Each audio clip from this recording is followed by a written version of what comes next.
ఈశ్వరో గురురాత్మేతి మూర్తిభేద విభాగినే వ్యోమవద్వ్యాప్తదేహాయ దక్షిణామూర్తయే నమః. వసుదేవసుతం దేవం కంసచానూరమర్దనం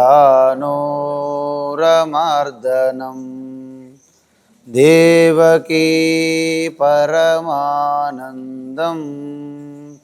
కృష్ణం వందే జగద్గురుం. కృష్ణం వందే జగద్గురుం. ఆత్మస్వరూప బంధుగణ, ఈరోజు అద్భుతమైనటువంటి దినం.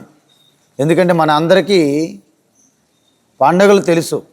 సంక్రాంతి, ఉగాది, దీపావళి, విజయదశమి, ఇవన్నీ మనము ఎవ్వరు మనకు చెప్పక్కర్లే, గుర్తు చేయక్కర్లే. ముందు నుండే మనం ప్రిపేర్ అయిపోతాం. క్యాలెండర్లు చూసి అందరూ హడావుడి చేస్తుంటారు. కానీ గురు పౌర్ణమి అనేది మీలో ఎంతమంది తెలిసి ఇంతకుముందు దీని గురించి చేయలేదండి ఒకసారి? ఎంతమంది? నాకు బాగా తెలుసు స్వామీజీ, ఇది సంక్రాంతి పండగలాగే గురు పౌర్ణమి కూడా చాలా గొప్ప పండగ అని ఎంతమంది తెలుసు? మీరు చేయలేదండి. తెలియదు తక్కువ మందికి. ఎందుకంటే ఇది నిజం, మనం ఒప్పుకోపోయినా ఇది వాస్తవం. మన దేశం అంతా ఈ గురు పౌర్ణమి గురించి తెలిసిన వాళ్ళు 100కి 10 మంది ఉంటారో ఉండరు, 5గురో 1-2 ఉంటారు. 90 మందికి పైగా తెలియదు. కానీ విచిత్రం ఏంటంటే, మీరు అన్ని పండుగల్లో కూడా మీరు సంపాదించుకున్నటువంటి డబ్బులు, ధనము ఖర్చు అవుతుంటుంది. మీరు భోగాలు, ఎంజాయ్మెంట్స్ అన్నీ ఉంటాయి. సినిమాలు, షికార్లు, కొత్త పెళ్ళి కొడుకులు, పెళ్ళి కూతుళ్ళు, అనేక రకాలు విద్యాభ్యాసాలు, వాళ్ళకి అన్నప్రాసము, అన్ని రకాల అనేక కార్యక్రమాలు ఉంటాయి. సో ఇవన్నీ కూడా మీకు ఏమైనా ఒక శాశ్వతమైనటువంటి లాభదాయకమైనటువంటి జీవితంకు ఉపయోగపడేది ఏదైనా జరుగుతుందంటే నిజానికి ఏం జరగట్లేదు. మీరు చూసుకోండి. విజయదశమి చేస్తాం కదా, ఆ రోజు ఒక 30,000-50,000 ఖర్చు అవుతుంది. తర్వాత మీరు కూడా బాగా అలసిపోతారు. పాపం వంటలో వండి చుట్టాల బంధువులు ఎవరు ఏమనుకుంటారో రకరకాల అయిపోయిన తర్వాత 3 రోజుల వరకు మీకు ఏమి దానిలో నుంచి బయటికి రాలేరు. ఆ కైఫ్ అంటారు. వచ్చిన తర్వాత వెనక్కి తిరిగి చూసుకుంటే ఒక 30,000-40,000 అప్పు, అంటే డబ్బులు లేని వాళ్ళు అప్పు చేసి పెడతారు పండుగలు కాబట్టి. మిగతా వాళ్ళు ఖర్చు అయింది. ఏమి లాభం వచ్చిందంటే నిజానికి ఏమి రాలేదు. ఎందుకు చేస్తాము? ఎంత ఘనంగా చేస్తే మన ఇరుగు పొరుగు వాళ్ళు మనల్ని పొగుడుకోవాలి. ఓ చూసారా వాళ్ళు ఎంత అద్భుతం చేశారు, ఎన్ని మేకపోతులు వేశారు, మేకపోతులు ఎన్ని గొర్రెపోతులు, ఇవి లెక్క. లేకపోతే ఎంతమంది మందు తాగారు. ఆడు విజయదశమి రాక 3 రోజుల నుంచి స్టార్ట్ చేస్తాడనమాట. ఎందుకంటే చూడండి నేను తాగుతున్నాను తెలియాలి అందరికీ. కాబట్టి ఈ తాగడము, ఈ మాంసాహారాలు తినడం వలన మనకు భ్రమ, మేమేదో సాధించేస్తున్నాం, మాకేదో వచ్చేస్తుందని భ్రమ. నిజానికి ఏమీ రాదు. అందుకే మనకి మన తల్లిదండ్రులు ఎవరో కాదు, పార్వతీ పరమేశ్వరుడు అనేవారు జగన్మాత, జగత్పిత. వారి యొక్క ప్రతిరూపమే ఇక్కడ ఉన్న వాళ్ళందరూ కూడా. అందువలన మనందరం ఏమనుకుంటామంటే, ఈ పేద ఆవిడేటి అప్పలమ్మ, అన్నపూర్ణ, మహాలక్ష్మి, అప్పలమ్మ, మహాలక్ష్మి, అన్నపూర్ణ, పార్వతి, రకరకాల పేరు పెట్టి పిలుచుకుంటాం. అంటే వాళ్ళకు కొంచెం డబ్బులు, ధనం తక్కువ ఉంటే పేదవాళ్ళు తక్కువ బట్టలు వేసుకుంటారు. ధనవంతులు పెద్ద బిల్డింగ్స్ ఉంటాయి, మంచి బట్టలు, పట్టు వస్త్రాలు కట్టుకుంటారు. కానీ మీ బిల్డింగులు మీ స్వరూపం కాదు, మీ బట్టలు మీ స్వరూపం కాదు, మీరు పండగ చేసుకున్నటువంటి ఖర్చులు మీ స్వరూపం కాదు, మీకు వచ్చిన లాభము మీ స్వరూపం కాదు, మీ ఖర్చులు మీ స్వరూపం కాదు. అవన్నీ వస్తుంటే పోతుంటాయి. వాటితో మనము అలా చారబడి అన్నాలు ఉంటాం. కార్డ్బోర్డ్ చైర్ అంటారు, ఇంట్లో ఉంటుంది. కార్డ్బోర్డ్ చైర్, ఈ థర్మకోల్ నుంచి చేస్తారు కదమ్మా, చూడడానికి సూపర్ అందంగా ఉంది అని వెళ్ళి దాని మీద కూర్చొని అనుకోండి, కింద పడతారు మీరు. అంటే ఆధారం లేదు చూడడానికే. కాబట్టి మనము ఎందుకు పుట్టాము అని ఎప్పుడైనా ఎవరైనా ఆలోచించుకున్నారా? మీలో ఒక్కరు చెప్పండి నాకు, నిజంగా మీ హృదయం మీద చేసుకొని, అసలు నేను ఎందుకు పుట్టాను, నా కర్తవ్యం ఏంటి, నా ధర్మం ఏమిటి, నేను ఏం చేయాలి, ఈ జీవితంలో నేను ఏది పొందాల్సి ఉన్నది అని ఎవరైనా ప్రశ్నించుకున్నారా? ప్రశ్నించుకుంటే చెయ్యి పైకి ఎత్తండి, ఒకసారి చెయ్యి పైకి లేపండి. ఎవరైనా? లేదు. ఎందుకంటే అందరూ మనలాగా పుడుతున్నారు, అందరూ మేము పుట్టాము, అందరూ బ్రతుకుతున్నారు, నేను బ్రతికేస్తున్నాను. ఒక కుర్రోడు నా దగ్గరికి వచ్చాడు, పెళ్ళి కావాలని. అది నేను అడిగాను, నీకెందుకు పెళ్లి చేసుకోవాలనుకుంటున్నావు అని అడిగా. ఆయన ఒక సమాధానం చెప్పాడు. అదేంటి అలాంటి ప్రశ్న అడుగుతారు మీరు? అందరూ పెళ్లి చేసుకుంటారు, నేను చేసుకుంటున్నాను. అందరూ చేసుకుంటున్నాను, ఆయన చేసుకుంటాను తప్ప ఎందుకని ఆయనకి తెలియదు పాపం. చెప్తేగా తల్లిదండ్రులు చెప్పారు. ఎప్పుడైనా ఏ తల్లిదండ్రులైనా పిల్లలకి చెప్తున్నారా ఎందుకు నాయన నువ్వు పెళ్లి చేసుకోవాలని? అరే రారా, చూసావా అలా మల్లారావు ఎల్లారావు పుల్లారావు పెళ్లి చేసుకుంటు కదా, నువ్వు చేసుకో అంటారు తల్లిదండ్రులు. కానీ ఎందుకు పెళ్లి చేసుకోవాలని చెప్పట్లేదు మన తల్లిదండ్రులు మనకి. అదేవిధంగా మనం ఎందుకు పుట్టాము, ఈ జన్మ వలన మనం ఏమి సాధించాలి అని తెలియకపోతే మనం ఎలా చెప్పండి, మానవ జన్మ వ్యర్థమవుతుందా లేదా? టైం వచ్చినప్పుడు ఎండిపోయిన ఆకు వల్ల రాలిపోతారు. ఏమి లాభం? మన వలన ఏమి లాభం? ఏమిరా బాలరాజు నీ వలన ఏమి లాభం అనేసి సినిమా డైలాగ్ విన్నారా? కామెడీ వస్తుంది రీళ్ళు షార్ట్లలో. ఏమిరా బాలరాజు అంటాడు చూసారా? అలాగన్నట్టు ఏంటి మన మానవ జన్మ అంటే, మనము ఒకప్పుడు ఈ భారతదేశంలో ఋషులు యోగులు ఉండేవాళ్ళు. వాళ్ళు తన యొక్క సంతానముకి అక్షరాభ్యాసం నుండి చెప్పేవాళ్ళు.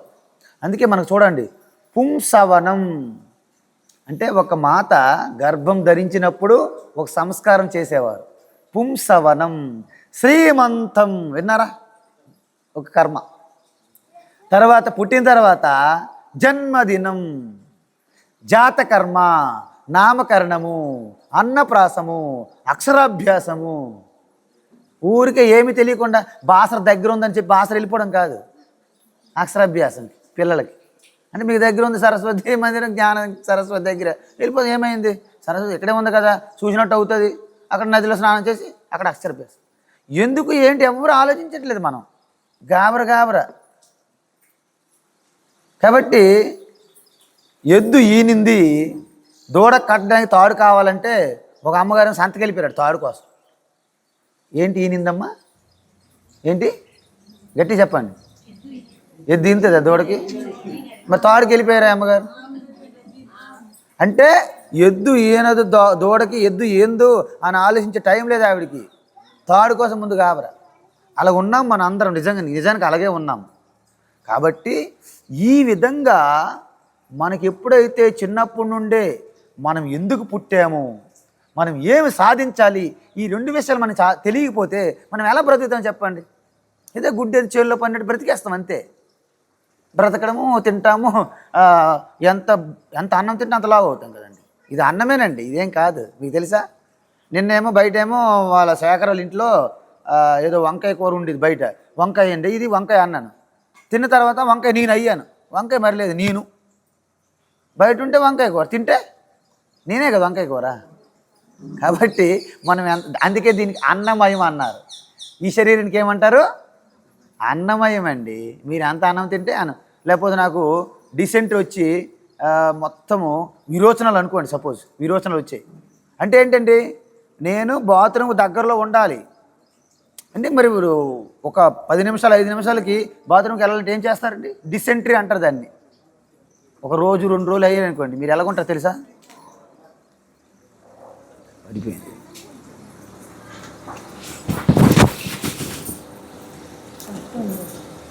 నా తగిలిందా? అటుగా ఓకే ఓకే. హరి ఓం వస్తుంది కదా, సరే పర్వాలేదు, నో ప్రాబ్లం. అయితే మనం ఒక్క రోజంతా ఒక 15-20 సార్లు మీరు బాత్రూమ్కి వెళ్ళి వచ్చారంటే విరోచనాలు, మరుసటి రోజు మీరు ఎలాగొంటారు తెలుసా? కనీసం నిలబడలేరు, ఇలాగ పీనుగా అయిపోతారు. అమ్మో అదేంటి, ఈ అమ్మగారు ఏనుగులా ఉండేవాళ్ళండి, ఇప్పుడేమయ్యారు? పీనుగా అయ్యారు. అంటే మీలో ఏం పోయింది?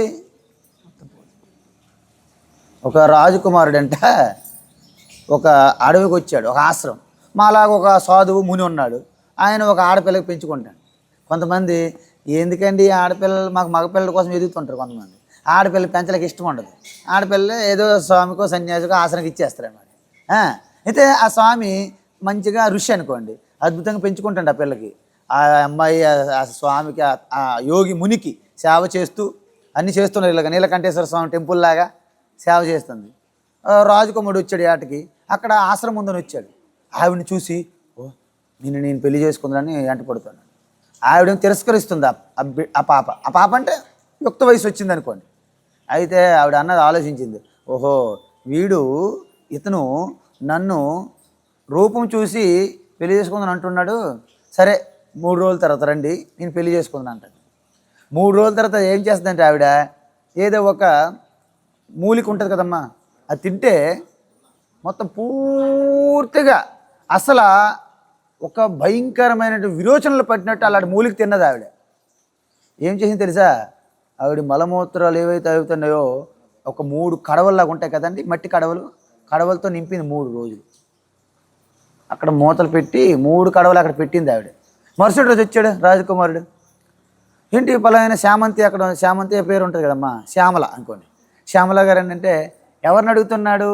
ఆ పేషెంట్లాగా ఉన్న ఆవిడని అడుగుతున్నాడు. శ్యామల గారు ఉన్నారండి, శ్యామల గారు గుర్తుపట్టలేదు. అయితే పెళ్లి చేసుకున్నాను, పెళ్లి చేసుకుంటావా? పెళ్లి చేసుకుంటావా? నేనే శ్యామల అన్న. ఊరుకొని మీరు శ్యామలేటి నేను నమ్మను అన్నాడు. అదిగో ఆ ఏ శ్యామలని చూసి నీ పెళ్లి చేసుకున్నట్టున్నావో అవిగో ఆ 3 కడవల్లో ఉన్నాయి అన్నాడు ఆవిడే. అంటే ఆ 3 కడవల్లో ఉన్నది లోపల ఉంటే అందమైన శ్యామల. ఈ 3 కడవల్లో మొత్తం పోతే ఏమైంది? ఏమీ లేదు. ఇదంతా మన భ్రమ అండి. కాబట్టి మన జన్మ ఎందుకు పుట్టాము, మన తండ్రిదండ్రికి మనకు ఉన్నటువంటి సంబంధం ఏమిటి, వాళ్ళతో మనకున్న ధర్మం ఏమిటి, కర్తవ్యం ఏమిటి, మనం ఎక్కడ చేరుకోవాలి, ఈ విషయాలు మీకు ఎవరు చెప్పరు. మీ అమ్మ నాన్న చెప్పరు, మీ బంధువులు చెప్పరు, మీ మిత్రులు చెప్పరు, మనం చదువుకున్న స్కూల్ టీచర్లు కూడా చెప్పరు. మరి మనకి ఎక్కడ దొరుకుతుందండి? అమ్మయ్య వీళ్ళు ఎవరు చెప్పరు. గుడికి వెళ్ళి చెప్తారేమో, పూజారి అస్సలు చెప్పడు. మీరు ఏదో దక్షిణలు ఇస్తే తీసుకుంటాడో తప్ప మీకెందుకు చెప్తాడు ఆయనకే తెలియకపోతే? అంటే క్షమించండి, పూజారులు ఇక్కడ ఎవరు ఉండ నేనేమి ఉన్నమాట చెప్తున్నా. ఎందుకంటే ఆయనే చెప్పడు. పోనీ పూజారులు చెప్పడు కదా, యూట్యూబ్ ఓపెన్ చేసి ప్రవచనకారులు ఉన్నారేమో, ప్రవచనకారులు అసలు చెప్పరు. వాళ్ళు ప్రతిజ్ఞ చేసుకోరు మీ జీవితంలో ఎప్పుడు చెప్పమని, ప్రమాణకులు చేసుకుని వాళ్ళు. అందుకే మీరు కాశీ వెళ్ళి 9 రోజులు పడుకొని రండి పోండి అంటారు. కాశీ వెళ్ళి ఏంటమ్మా, కాశీ వెళ్ళి 9 రోజులు పడుకొని నిద్ర చేయండి 9 రోజులు. అయితే 9 రోజులు నిద్ర చేసేంత ఏమైంది? కొంచెం మంచిగా ఏమైంది? దానికి లాభం ప్రయోజనం ఏమి చెప్పరు. పోనీ అంతకీ మీరు ఏమైపోతే ఇబ్బంది పడరు అనుకోండి, అరుణాచలం వెళ్ళి గిరి ప్రదక్షిణ చేయండి 3 సార్లు. తర్వాత ఏమైంది? మీరు అడగరు ప్రవచనకారులకి, వాళ్ళు మీరు చెప్పరు వాళ్ళు. ఎందుకంటే ఈ 9 రోజులు పడుకోవడము గిరి ప్రదక్షిణలు తప్ప మీరు అడగరు కదా వాళ్ళకి వెళ్ళి. వాళ్ళే యూట్యూబ్లో కనిపిస్తారు, వాళ్ళు మీకేం కనిపిస్తారు. ఒకవేళ ప్రవచనకి వెళ్ళానుకో డైరెక్ట్గా ఏదో 1000 మందిలో ఎక్కడో ఉంటారు, మీరేమైనా మాట్లాడతారు, మీకు ఏమైనా మాట్లాడడానికి తిరుగుతారా? కాబట్టి ఇలాంటి పరిస్థితుల్లో మనం ఉన్నామండి. ఇప్పుడు మనం ఏం చేద్దాం చెప్పండి మరి. కాబట్టి మీరు ఎప్పుడైతే మీ ఊర్లో ఈ యొక్క అద్భుతమైన శివాలయం వెలిసింది, నిజంగా మన పుణ్యం, మన గ్రామస్తులు, ఈ గ్రామంలో పుట్టిన ప్రతి ఒక్కరి యొక్క సద్భాగ్యం, ఇంత గొప్ప శివాలయం నిర్మితమైంది ఇక్కడ. కాబట్టి మన ఇంట్లో ఉన్నటువంటి ప్రతి దేవుడి గది కానీ ఇంట్లో కానీ ఏదైతే పూజలు చేస్తారో, ఈ ఊరందరి ఇంట్లో ఏవైతే దేవుడు ఉన్నాయో దాని అంతటికి సమానం ఈ శివాలయం. కాబట్టి ఈ శివాలయం అనేది ఊరందరి దేవుడి గుడి అనాదు, దేవుడి గది. ఈ శివాలయం ఏంటమ్మా? ఈ ఊరందరి దేవుడి గది ఇది. అంటే ఈ ఊరు అనేది ఒక ఇల్లు అనుకుంటే ఆ ఇంటికి ఒక దేవుడి గది ఉండాలా వద్దా? ఈ శివాలయం. కాబట్టి మీరు ఎప్పుడైతే ఒక తపస్సు రూపంలో తపస్సు చేసుకోవాలి, జీవితాన్ని తపస్సుగా మార్చుకోవాలి ఒక క్రమశిక్షణతో. అప్పుడు మీరు తపన చెంది దేవుడా ఒక్కటే అడగండి. ఎప్పుడు అడిగినా బంగారం, ఇల్లు, వాకిలు, కార్లు, ఉద్యోగాలు ఇవి అడగండి, పెళ్ళిళ్ళు ఇవి అవుతాయిలేండి. దేవుడికి వచ్చి దేవుడా నా జన్మ దేనికోసం, పూర్తిగా నీలోనే ఉండాలనుకుంటున్నాను, అది నాకు కలిగేటట్లు ఏర్పాటు చెయ్యి అని ఎవరిని ప్రార్థిస్తున్నారా? ఈ వేళ నుంచి మీరు 3 ప్రార్థనలు చెయ్యాలా, చెప్తాను గుర్తుపెట్టుకోండి.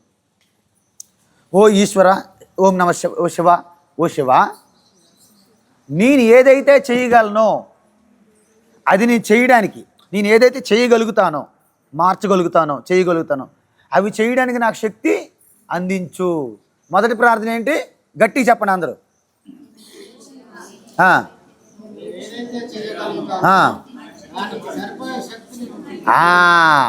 నా కర్తవ్యము, నా బాధ్యతగా ఉన్నటువంటి పనులు కానీ కార్యక్రమాలు కానీ అవి చేయడానికి కావాల్సిన శక్తి మనకు కావాలి కదా.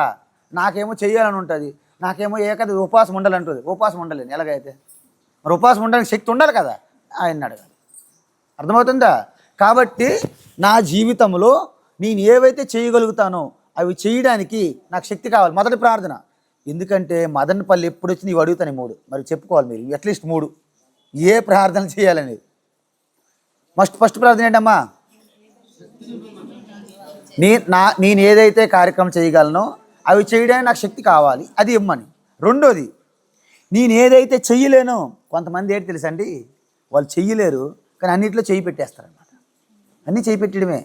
తలకాయ ఎంతది, చిన్నపిల్లడు అంత తలబా కడతాడు, ఎక్కడ అవుతుంది చెప్పండి? అప్పలమ్మేమో 10 కేజీలు తల మీద పెట్టుకోగలదు, 50 కేజీలు పెడితే ఏమవుతుంది? కింద పడుతుంది. కాబట్టి నేను ఏదైతే చేయగలుగుతానో శక్తినివ్వాలి. నేను ఏదైతే చెయ్యలేనో, నేను ఏదైతే భరించలేనో, నా వలన ఏది కాదో అవి స్వీకరించడానికి, ఒప్పుకోవడానికి, అంగీకరించడానికి శక్తి ఇవ్వాలి. అర్థమవుతుందమ్మా? కాబట్టి ఓ శివ చెప్పండి, నేను ఏదైతే చేయలేనో అవి అంగీకరించడానికి శక్తి నాకు ఇవ్వు. 2 అయినాయి. ఇంతకీ ఏది మీరు చేయగలరో ఏది మీరు చేయలేరు మీకు ఎలా తెలుసు? అదే కదా కన్ఫ్యూజన్. ఈ సొసైటీ అంతా అదే ప్రాబ్లం. వాడు ఏం చేయగలడో వాడికి తెలియదు, వాడు ఏం చేయలేడో వాడు చేయదు. చేయాల్సినవి ఏం చేయకుండా దేవుడి మీద పెట్టడము, చేయలేని వల్ల నేను చేసేదని దూరిపోవడం, ఇది మన సమస్య. కాబట్టి మనం ఈరోజు ఈశ్వరునికి ఏం ప్రార్థిస్తున్నాము? ఓ శివ, గట్టి చెప్పండి, నేను ఏదైతే మార్చగలనో, నేను ఏవైతే మార్చలేనో ఈ రెండింటిని గుర్తించే, గట్టి చెప్పండి, ఆ బుద్ధి నాకు ఇవ్వు. అది ఉండాలి కదా. మరి ఏది మార్చగలమో తెలియదు, ఏది మార్చలేమో తెలియదు. మనం ఏం చేస్తాము? చిన్నపిల్లల పనులు పెద్దోళ్ళు చేస్తారు, పెద్దోళ్ళ పనులు చిన్నోళ్ళు చేస్తారు. అర్థమైందా? ఇప్పుడు సన్యాసుల పనులు గృహస్థులు చేస్తున్నారు చాలామంది, గృహస్థుల పనులు సన్యాసులు చేస్తున్నారు. మరి అలాగేం చేస్తారు మరి? అందువలన ఈ గృహస్థులు చేసుకున్న పనులు సన్యాసులు చేసుకోవడము, సన్యాసుల పనులు గృహస్థులు చేయడం మిక్సింగ్ అయిపోతుందా? ఎందుకు? ఆ బుద్ధి మనకు లేదు.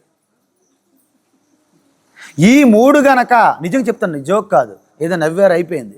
ఈ 3 గనక ఎవరికైతే తెలుస్తుందో వాళ్ళు ధన్యులు.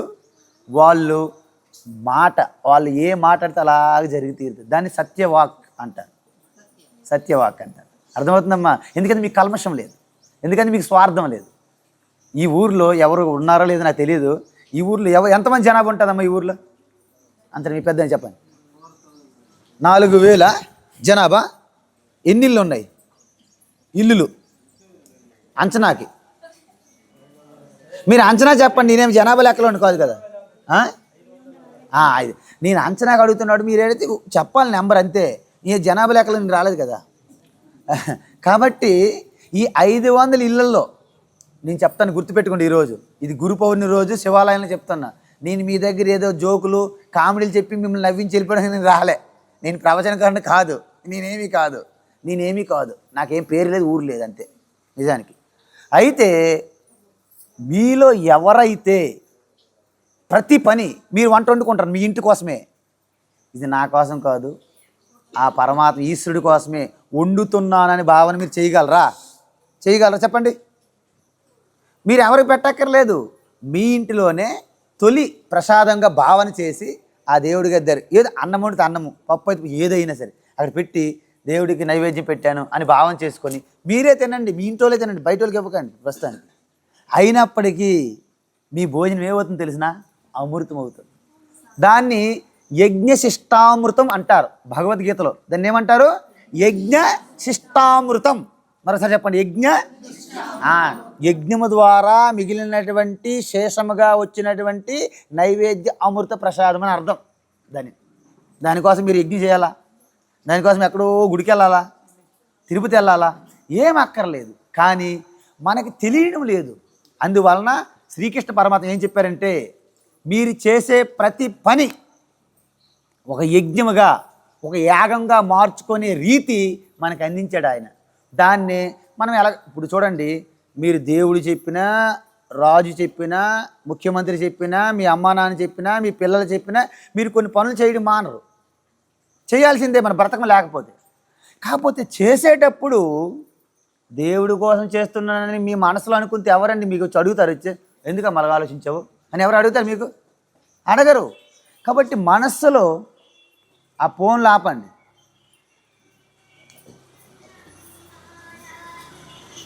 ఇప్పుడు నేను స్టార్టింగ్లో పాయింట్ చెప్పా, 2-3 సార్లు మోగుతూనే ఉన్నాయి. అంటే ఒక్కసారి ఫోనే ఆపుకోలేము మనము. మనకి ఇంకేం ఉపయోగపడతాయి చెప్పండి? మనకి ఏం ఉపయోగపడవు అనుకుంటాం. కానీ ఏదో కొంపలని మునిగిపోయినట్టు రేవంత్ రెడ్డి గారు ఈరోజు ఈ రాష్ట్రం గురించి పట్టించుకున్నంత ప్రమాదం వస్తుంది మీకు అడగకపోతే. మీ ఫోన్ ఆపకపోతే ఫోన్ చేస్తారు కదా రేవంత్ రెడ్డి, మీకు ఏం చేయాలి అమ్మగారని, ఈ ఫోన్ ఆపరు మీరు. అందుకే ఎమర్జెన్సీ కాల్స్ వస్తాయి స్వామి, నాకు సెక్రటరీ నుండి, లేకపోతే నరేంద్ర మోడీ గారు, రేవంత్ రెడ్డి గారు ఫోన్లు వస్తాయండి అంటారు. ఎవరైనా ఉన్నారా? ఆపాల. కాబట్టి ఈ విధంగా మీరు చేసే ప్రతి పని కూడా మీ మనస్సులో గనక ఈ యొక్క నీలకంఠేశ్వర స్వామి స్మరణ మీకు వచ్చింది అనుకోండి, అమ్మా మీరు ఇంకే గుడ్లు గోగులు తిరగాకర్లే. మీకు ఈవేళ చెప్తున్నాను చూడండి, మీరు కాశీ వెళ్ళవలసిన అవసరం లేదు, 9 రోజులు పడుకో అక్కర్లేదు. ఇదే కాశీ. రామేశ్వరం వెళ్ళక్కర్లేదు. కొంతమంది మా వాళ్ళు అంటారు గంగాజలం తీసుకొచ్చి నడుచుకొని ఇలాగా రామేశ్వరం వచ్చి అక్కడ అభిషేకం చేయాలి. ఇక్కడ రామేశ్వరం సముద్రం ఉంది కదా, ఈ సముద్రం తీసుకుని వెళ్ళి కాశీలో అభిషేకం చేయాలి. పిచ్చి అండి, పిచ్చి ముదిరితే జుట్టుకేమో రోగాలు కట్టమన్నదట అమ్మ. కట్టిన తర్వాత ఏం చేయాలి? జురు తిప్పమన్నదట. పిచ్చి ముదిరి జుట్టుకి రోగాలు కట్టినట్టు పిచ్చి అంటే జ్ఞానం లేదని అర్థం. అలాంటి వాళ్ళు అందరూ ముందు చెయ్యాల. అవి చిన్నపిల్లల పాఠాలు. మీరందరూ ధన్యులు. ఎందుకంటే ఈరోజు గురు పౌర్ణమి పర్వదినమున ఇలాంటి నీలకంఠేశ్వర స్వామి ప్రాంగణంలో ఉన్నామంటే మీరు కైలాసంలో ఉన్నారు. ఇప్పుడు మీరు మీ హృదయం మీ గుండె మీద చేసుకుని చెప్పండి, నేను కైలాసంలో ఉన్నానని చెప్పాలి, గట్టిగా గర్వంగా చెప్పాలి. మీరు 5 లక్షలు 4-5 లక్షలు పెట్టుకొని కైలాస మానసరోవర యాత్రలు చేయక్కర్లేదు. మీకు ఎందుకు చేయక్కర్లేదు? నేను మానసరోవర కైలాస యాత్ర చేసి వచ్చాను. నేను వెళ్ళలేదని కదా, ఇల్లు వచ్చి చెప్తున్నా అనుభవపూర్వకంగా, ఇదే మీ కైలాసం నిజంగా. కానీ మనము దగ్గరుండి మనకి ఎప్పుడు గుర్తించాం. దగ్గరుండి కొండలు ఏంటమ్మా, దూరంగా ఉంటే, ఇక్కడుంటే దూరం కొండలు చూస్తే ఏమంతా అమ్మయ్య కొండ మీద పడి దొరిలేదు అనిపోయింది. అక్కడికి వెళ్ళు, దొరిలేదు కానీ మొత్తం ముళ్ళు కూర్చో. దూరంగా ఉంటే నున్నగా ఉంటాయి, దగ్గరికి వెళ్తే దగ్గర ఉన్నటువంటి నీలకంఠేశ్వర ఊర్లో మొన్న కట్టిన గుడి ఇది కాశీ. నాకు ఒక వ్యక్తి చెప్పాడు, 9 రోజులు పడుకోవాలని చెప్తున్నారు ప్రవచనకారులు, ప్రసారం చేస్తున్నారు, మరి తన సంగతి ఏంటి అన్నారు. నేనేమో 5 సంవత్సరాల క్రితం మా కాశీ వెళ్తే ఒకటి నా బ్యాగ్ కొట్టేశాడు. వాడు 30 సంవత్సరాల నుంచి కాశీలోనే పడుకుని ఉన్నాడంట. మరి ఆడికి లేని మార్పు మనకు 9 రోజులు వచ్చేస్తా చెప్పండి మీరు? అంటే జ్ఞానం ఆలోచించట్లేదు మనం. ముందు అదే చెప్పాను మీకు, ఎద్దు దూడ అది గుర్తు రావాలి మీకు ఎప్పుడైనా. కాబట్టి ఇక్కడ జరిగిన విషయం ఏంటంటే మనందరము పరమాత్మ యొక్క ప్రతిరూపాలే, అందులో డౌట్ లేదు. సత్యం వేదం చెప్పింది, మీరందరూ కూడా పరమాత్మ స్వరూపులే. మన అందరూ పరమాత్మ స్వరూపులని మన అందరం ఒకటి కాదు. మళ్ళీ ఎలాగ స్వామి? ఈ శరీరాల రూపంగా ఒకటి కాదు, పరమాత్మ స్వరూపులుగా ఒకటే. ఇప్పుడు చూడండి, పరమాత్మ స్వరూపులు ఒకటైతే మరి మనం ఒకటం ఎందుకు కాదంటే మన శరీరాలు వేరు, మన మనసు బుద్ధులు వేరు. అందుకే బుద్ధి ఉండాలి అంటాను. ఎందుకు? బుద్ధి మాకు మంచిది ఇవ్వమని అడుగుతాను ఈశ్వరుడికి. మీకు ఒక్కవేళ మంచి బుద్ధి వచ్చింది అనుకోండి, మీకు తిరిగిలేదనమాట. వీళ్ళందరూ మీ కాలు మీద పడతారు ఇప్పుడిప్పుడే. కానీ మీరు ఒప్పుకోరు కదా, నేను అందరిలాగా ఉండాలి కానీ నాకెందుకు కావాలి, నా మీద పడాలి, కాలు మీద పడాలని అంటారు. అందుకే మీరు అలాగే ఉంటారు. బుద్ధి ఎవరికి పని చేస్తుందో మీరు దేవుడు అయిపోతారు, దేవత. సాక్షాత్ జనని జగజ్జనని జననికి తేడా తెలుసా? నేను నా కుటుంబం అనుకుంటే జనని తల్లి, ఈ సృష్టి అంతా నా కుటుంబం అనుకుంటే జగజ్జనని. ఇంకేం చెప్పండి? సింపుల్ అండి. పార్వతీదేవి జగజ్జనని, మనమేమో మన ఇంటికే మన 4-5 పిల్లలు కూడా భయం, ఒకరు ఇద్దరు పోటీ. ఈ పోటీ అది ఎంత ఘోరం. అది ఉమ్మడి కుటుంబాల్లో ఈ భారతీయ సనాతన ధర్మం వెలిగిపోయింది. ఒక కుటుంబం అంటే వాళ్ళ కుటుంబం ఫంక్షన్ చేస్తే ఒక 50 మంది ఉండేవాళ్ళు. మీరు రండి అంటపడక్కర్లే, ఆ కుటుంబం చాలు ఫంక్షన్ చేసుకోవడానికి. ఇప్పుడేంటి, మనం వారం రోజులు పిలిస్తే కానీ వాళ్ళు ఎవరు రారు. మన ఇంట్లో ముగ్గురే ఉంటాం కదా, ముగ్గురు ఓన్లీ వీళ్ళు మునంకాడలాగా 3 మునంకాడలు నిలబెట్టినట్టు ముగ్గురు ఉంటాం. ఏ ఫంక్షన్ చేస్తాం మనం? అందువల్ల 10 రోజుల నుంచి పిలవాలి అందరికీ, అమ్మ నువ్వురా, అమ్మ నువ్వురా, అమ్మ నువ్వురా. అప్పుడేమయ్యేది, ఒక కుటుంబం అంటే ఎవరికైనా సరే పెళ్ళి అయిందనుకోండి, చిన్న గొడవలు వచ్చాయనుకోండి, వాళ్ళిద్దరి మధ్య ఈ గొడవ పెద్ద ఆయన తెలిసేసరికి 1 వారం రోజులు పట్టేది, పెద్ద ఆయన తెలియడానికి. మీకు అర్థమవుతుందండి? ఒక ఇంట్లో చిన్న గొడవ వస్తే ఆ గొడవ గురించి ఆ ఇంటి పెద్ద ఆయనకి తెలియడానికి 1 వారం రోజులు పట్టేది. 1 వారం రోజులకి వెళ్తుంది కానీ ఏమైంది మన సత్యవతికి రామారావుకి ఏదో గొడవ వచ్చిందంటే, ఏం గొడవ మర్చిపోయారు ఈ లోపు, 1 వారం రోజులు గుర్తుంటుంది అది. అంటే పెద్ద కుటుంబంలో మీకు జరిగినటువంటి చిన్న చిన్న మనస్పర్ధలు అప్పటికప్పుడే ఆవిరైపోయేవి, ఆరిపోయేవి.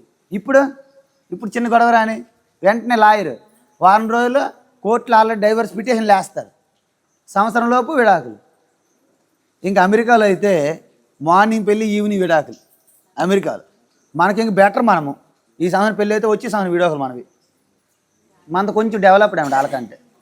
కానీ మన ధర్మం ఏంటి తెలుసమ్మా, విడాకులు లేవు మనకి. మీకు వివాహం గురించే శాస్త్రం చెప్పింది. ఎక్కడైనా సరే విడాకులు ఎవరైనా శాస్త్రంతో పురోహితులు అర్చకులు వచ్చి ఎక్కడైనా చేశారా? వీళ్ళది ఒక యజ్ఞం పెట్టి వీళ్ళిద్దరు విడాకులు తీసుకుంటారు ఎవరు అన్నారా? ఎందుకు? శాస్త్రం లేదు కాబట్టి. అలాంటి ధర్మంలో మనం పుట్టాము.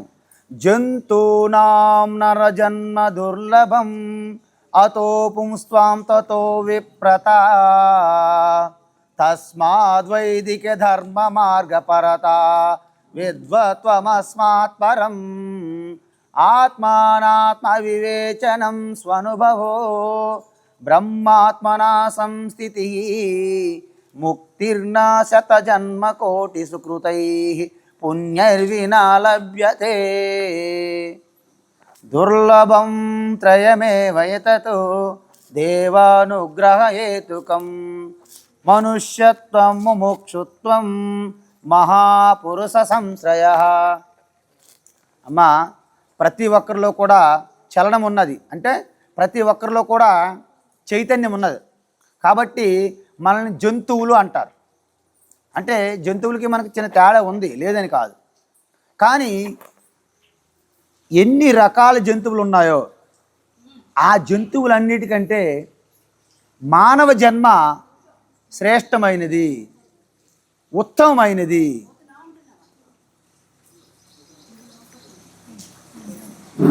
ఉత్తమమైనది, ఉన్నతమైనది.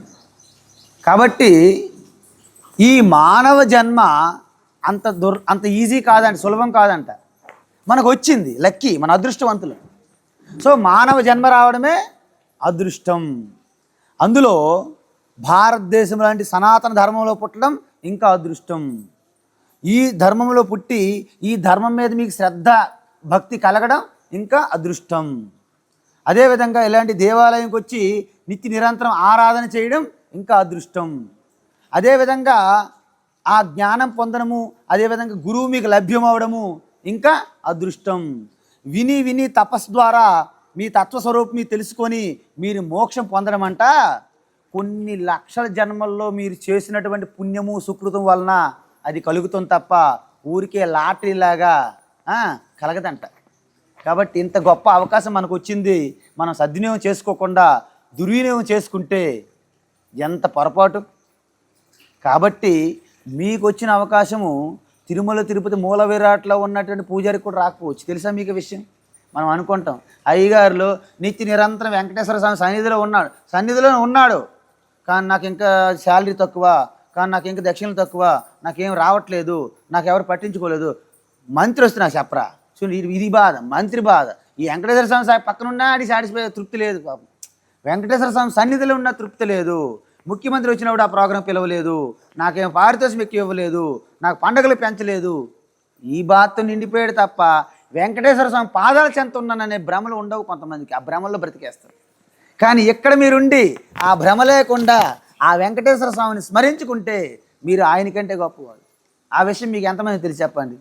మీకు అది బాధపడదు, నమ్మరు కూడా. చెప్పిన అది ఎలా కుదిరితే స్వామి అనుకుంటారు, అది నిజం. కాబట్టి ఎప్పుడైతే మన జన్మ దేనికోసమంటే పరమాత్మ స్వరూపంగా మనం పరిణితి చెందడమే మన జీవిత లక్ష్యం. ముందు చెప్తున్నాను, పరమాత్మ అంటే ఎవరు? పరమాత్మ అంటే రూపం ఉన్నది ఏది పరమాత్మ కాదు. మరి శివుడు త్రిశూలం పట్టుకున్నటువంటి పెద్ద శివుడు ఉంటాడు కదా, మరి శివుడిని నాకు దర్శనం ఇచ్చారు అంటారు కదా, దాని సంగతి ఏంటి స్వామి? శివుడు ఇంత రూపంగా ఉన్నది గొప్ప రూపము, మీరెలాగున్నది చిన్న రూపము. చిన్న రూపము పెద్ద రూపము తేడా తప్ప ఆ శివుడిలో ఉన్నటువంటి పరమాత్మ మీలో ఉన్న పరమాత్మ ఒక్కటే. అర్థమవుతుందా? నేను బంగారం నాకు దర్శనం కావాలంటే చిన్న ఉంగరం చూసినా బంగారం అని సరిపోతుంది. అమ్మగారు పెద్ద వడ్డానం నడుము కట్టుకొని వచ్చిన బంగారం అని దర్శనం ఇచ్చొచ్చా లేదా చెప్పండి? బంగారం చూడడానికి పెద్ద వడ్డానం ఎందుకు? పెద్ద షాపులోకి వెళ్ళాలి, ఆ బంగారం షాపులోకి. చిన్న ఉంగరం చూసిన బంగారం ఉంగరం చూసిన బంగారం చూసినట్టేగా. అందువలన పరమాత్మను దర్శించాలంటే సీమలో కూడా మీరు దర్శించవచ్చు, పాములో కూడా దర్శించవచ్చు, పెద్ద శివుని విగ్రహంలో దర్శించవచ్చు, రాముడి విగ్రహంలో దర్శించవచ్చు, దేంట్లోనైనా దర్శించవచ్చు. అయితే మరి నిజమైన పరమాత్మ రూపం ఉంటుందా? నిజమైన పరమాత్మకి రూపము గట్టి చెప్పండి. నిజమైన పరమాత్మకి మరి గుడులు గోపురాలు ఎందుకు కట్టారు? మీరు అడగాలి ప్రశ్న. ఈ గుడులు గోపురాలు ఎందుకు చెప్పండి అంటే, ఈ నిజమైన పరమాత్మకి రూపము లేదని నేను చెప్పాను కదా. మీరు గట్టి చిన్నపిల్లలా చెప్పేశారు లేదు లేదు ఓకే అని, కానీ మీరు ఒప్పుకుంటారా? మీకు తెలుసు లోపల స్వామీజీ చెప్తుంటే ఆయన ఏమో ఊరుకోడు కాబట్టి అనేద్దామా అని చాలామంది అనేసారు. ఇప్పుడు ఇక్కడ నిజాన్ని మీరు ఎవ్వరు కూడా రూపం లేని పరమాత్మని మీరు ఒప్పుకోలేరు. కాబట్టే మీరు ఒప్పుకోరు కాబట్టి ఒక రూపం మీ ముందు పెడతారు. ఫస్ట్ అర్థమవుతుందా? మనము స్లాబ్ వేయాలి, డైరెక్ట్ స్లాబ్ వేస్తే నిలబడుతుందా?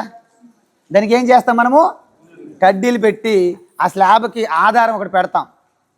స్లాబు కాంక్రీట్ స్ట్రాంగ్ అయిన తర్వాత పూర్తిగా అది ఉంచేస్తామా తీసేస్తామా? సేమ్ ఇది గుర్తుపెట్టుకోండి. మీరు ఇల్లు కట్టినప్పుడు స్లాబ్కి ఆధారం ఎలా పెడతామో సకల రూపాలు కూడా ఆ ఇంటికి ఆధారం లాంటివే.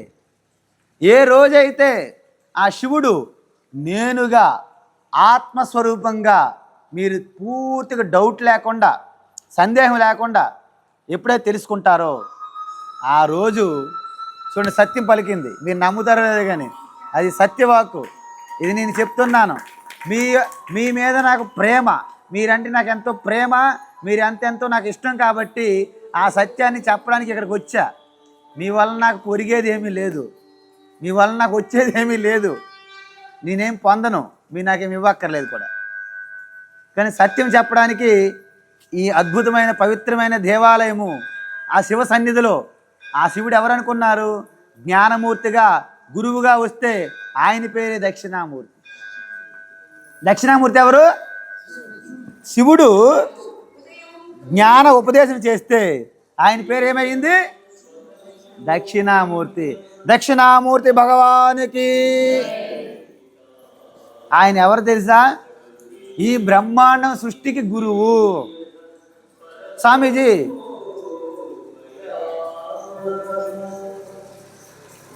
అది అయిపోయింది, అది వినండి, అది మంచిదేగా.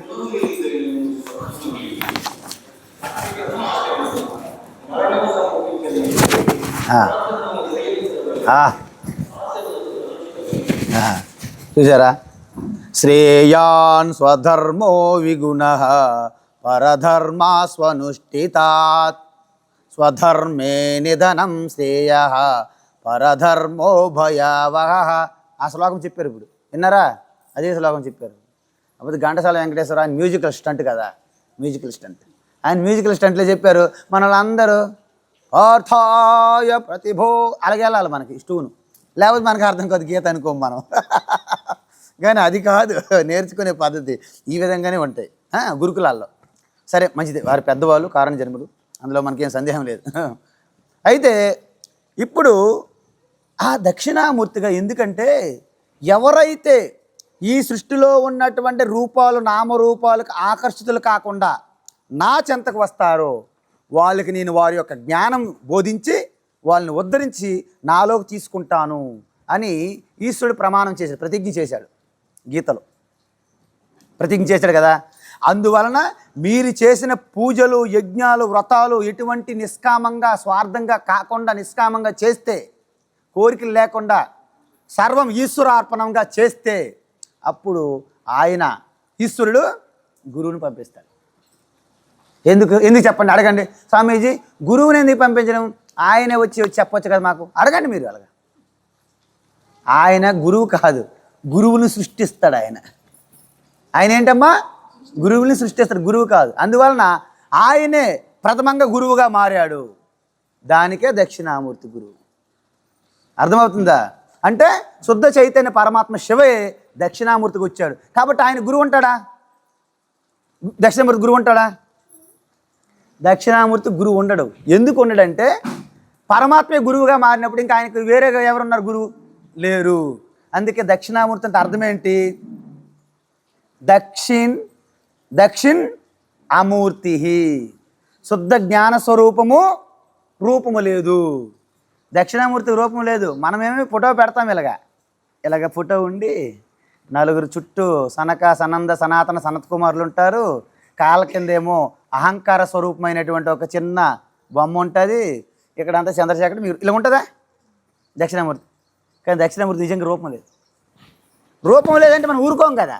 సరే, మీ బాధ పడలేక ఋషులు యోగులు ముందు ఒక రూపం పెట్టారు అంతే, నిజం. కాబట్టి ఆ దక్షిణామూర్తి గురువు లేరు ఆయనకి. నేనున్నాను, నా పేరేంటి? మీలో ఎంతమంది తెలిసి నా పేరు? గట్టి చెప్పండి, గట్టి చెప్పండి. నేను రెండోసారి వచ్చినాను, అయినప్పటికీ నా పేరు మీకు తెలియదు. నేను 2 సార్లు మీకు కనిపిస్తేనే నా పేరు తెలియదు. దక్షిణామూర్తి ఎలా ఉంటాడో తెలియదు. మనకి ఎలా తెలిసి చెప్పండి? నా పేరు స్వామి స్థిత ప్రజ్ఞానంద సరస్వతి. గట్టి చెప్పండి. చాలామందికి నోరు తిరగడం లేదు. స్థిత ప్రజ్ఞానంద, భగవద్గీతలో ఈ పేరు వచ్చింది. స్థిత ప్రజ్ఞుడు అంటే అన్ని బంధనాల భవబంధనాలన్నీ వదిలించుకొని పరమాత్మ స్వరూప స్థితిలో నిలిచి ఉన్నవాడికి స్థిత ప్రజ్ఞ అంటారు. 2వ అధ్యాయం. అలా వారు ఎలా ఉంటారో అర్జునుడు ప్రశ్నించాడు.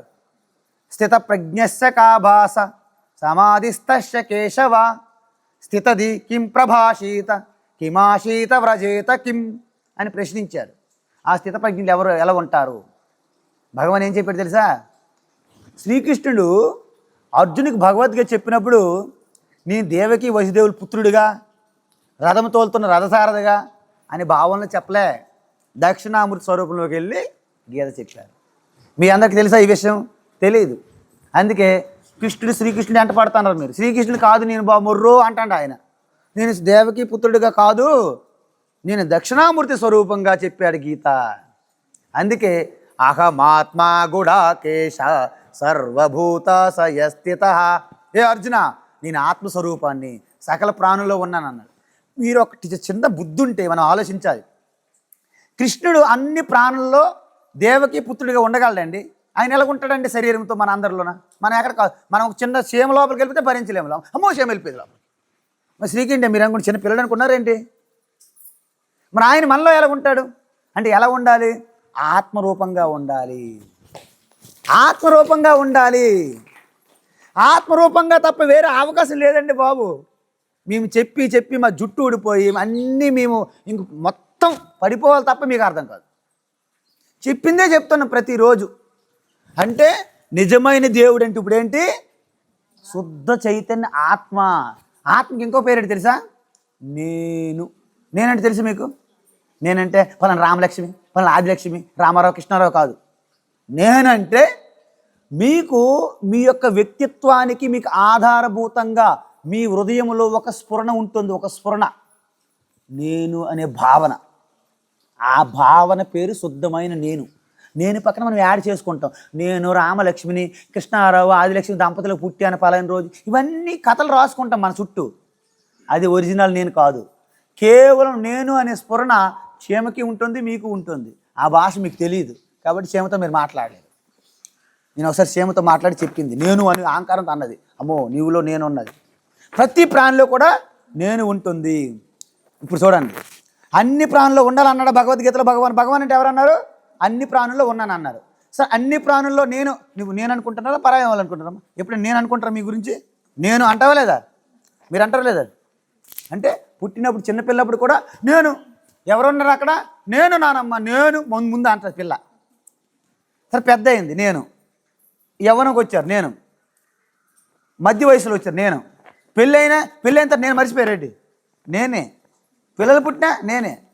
సరే, ఒంట్లో బాగోలేదు నేను అంటే డెత్ బెడ్ మీద ఉన్న ఊపిరి ఉన్నంత వరకు నేను. నేను బ్రతకాలి, నేను ఫస్ట్ బ్రతకాలి, తర్వాత పక్క పెట్టండి. నేను బతకాలి, నేను వదలరు ఎక్కడికి. అంటే ఈ వదలన్నది, మారనది, అందరిలో ఉన్నది, సమానంగా ఉన్నది, ఎల్లప్పుడూ నేనుగా, నాకు మాటలు రాకపోయినా నేను అనే తెలుస్తూ ఉన్నది. అది ఆత్మ. అది దేవుడికి కాకపోతే దేవుడు అనేవాడు పోతాడు. దాని ఒక్కదాన్నే మీరు దేవుడిగా గుర్తిస్తేనే దేవుడు శాశ్వతుడు అవుతాడు. ఈ దేవుడు అంటే సనాతనా కాదా, శాశ్వతమా కాదా, నిత్యమా కాదా?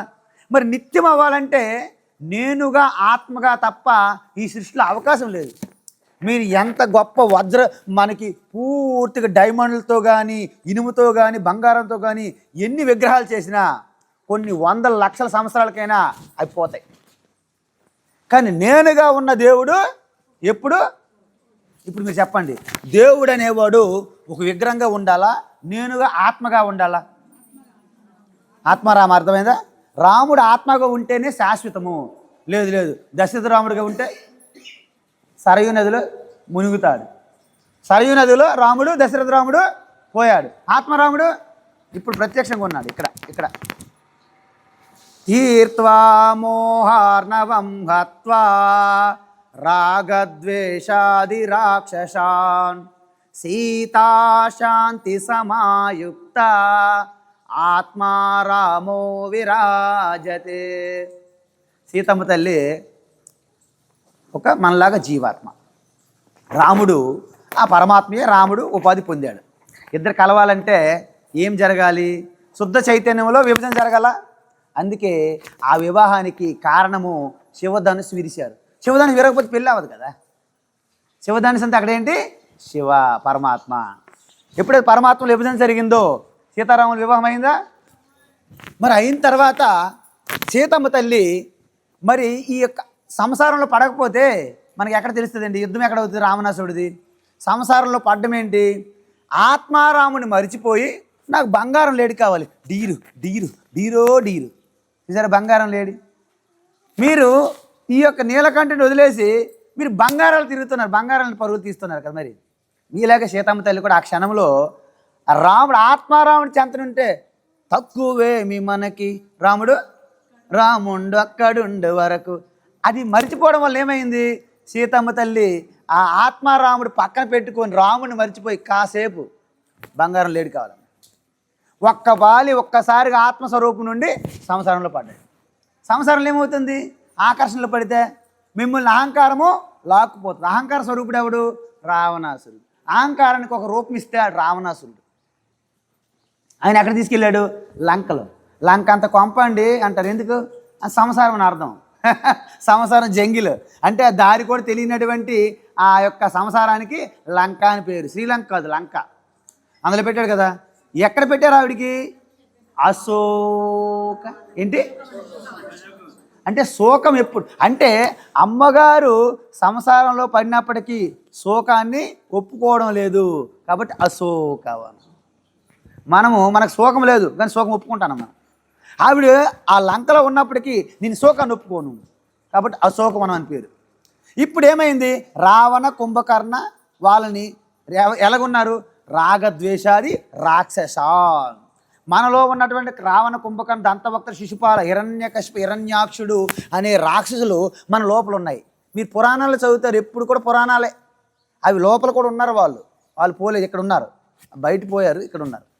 వాళ్ళు నాశనం చేసి అహంకార ఇవన్నీ నాశనం చేసి ఎప్పుడైతే ఆ సీతమ్మ తల్లి అశోకవనంలో తన భ్రమలు, తన మోహము అన్ని పక్కన పెట్టి ఆత్మరాముడి మీద ధ్యానం పెట్టింది ఆవిడ.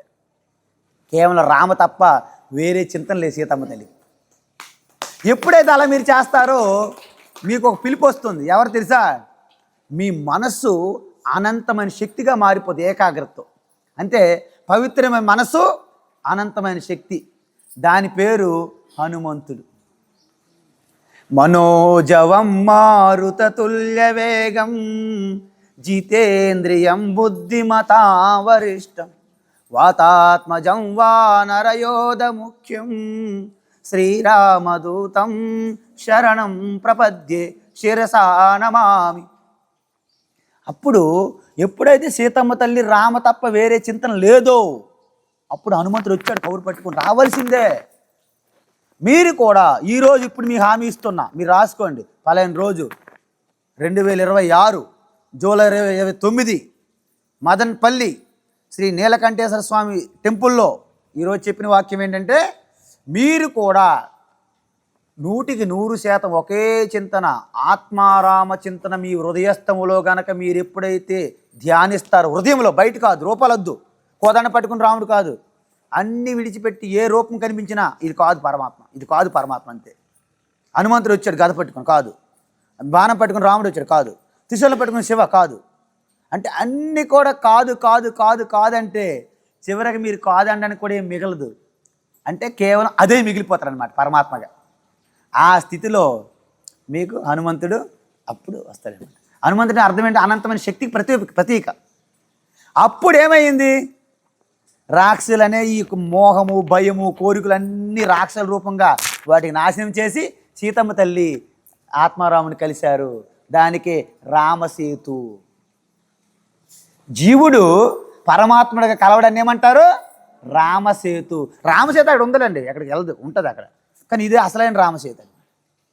ఈ రామసేతు ఏంటి?